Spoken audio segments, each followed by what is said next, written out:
Bharatiya Janata party MLC ఎలక్షన్లో ఉమ్మడి ఆదిలాబాద్, కరీంనగర్, నిజామాబాద్, మెదక్ జరుగుతున్నటువంటి ఎమ్మెల్సీ ఎలక్షన్లో భీమదేవరపల్లి మండలంలో ఉన్నటువంటి గ్రాడ్యుయేట్స్ అందరూ మొదటి ప్రాధాన్యతతో ఈరోజు భారతీయ జనతా పార్టీ నాయకుడు ఎమ్మెల్సీ అభ్యర్థి చెన్మలై అంజిరెడ్డి గారిని గెలిపించాల్సిందిగా ప్రతి ఒక్కరిని కోరడం జరుగుతూ ఉంది.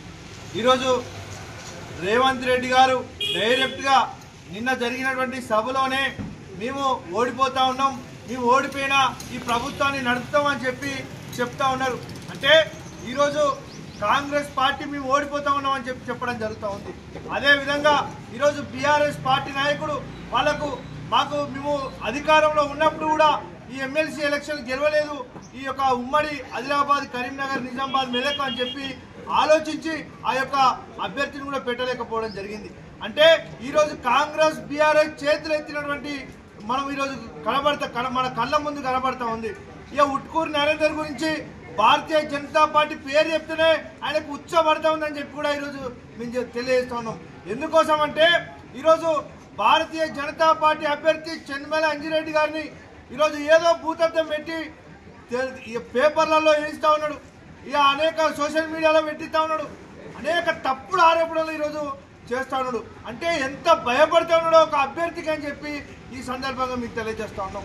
ఈరోజు ఉపాధ్యాయుల గురించి, నిరుద్యోగుల గురించి అనేక మంది ఈరోజు భారతీయ జనతా పార్టీ గ్రామ స్థాయిలో ఉన్నటువంటి కార్యకర్తలు కూడా మీకోసం కొట్లాడినటువంటి చరిత్ర భారతీయ జనతా పార్టీకి ఉన్నది. మరి ఇంకా ఈ రాబోయే రోజులలో కూడా ఈ యొక్క రేవంత్ రెడ్డి గారు స్వయంగా చెప్పినటువంటి మాట ఏంటంటే ఈరోజు ఎమ్మెల్సీగా మేము గెలిచినా ఓడినా మాకు ఎలాంటిది ఏం కాదు అని చెప్పిండు. అంటే ఈరోజు భారతీయ జనతా పార్టీ కనుక గెలిస్తే శాసన మండలిలో ఉపాధ్యాయులు, నిరుద్యోగులు మరి అనేకమైనటువంటి సమస్యల గురించి ఈరోజు వెలికితీసేటువంటి రోజు ఈరోజు మీ చేతిలో ఉంది. కనుక మీరు ప్రతి ఒక్కరూ ఈరోజు భారతీయ జనతా పార్టీకి మద్దతు ఇచ్చి మొదటి ప్రాధాన్యతగా ఓటు వేసి చెన్మల అంజిరెడ్డి గారిని, మలక కొమరయ్య గారిని, టీచర్ ఉపాధ్యాయులకు సంబంధించిన ఎమ్మెల్సీని కూడా మీరు గెలిపించాల్సిందిగా మీ అందరినీ ప్రతి ఒక్కరిని కోరడం జరుగుతుందని చెప్పి సందర్భంగా తెలియజేస్తాం.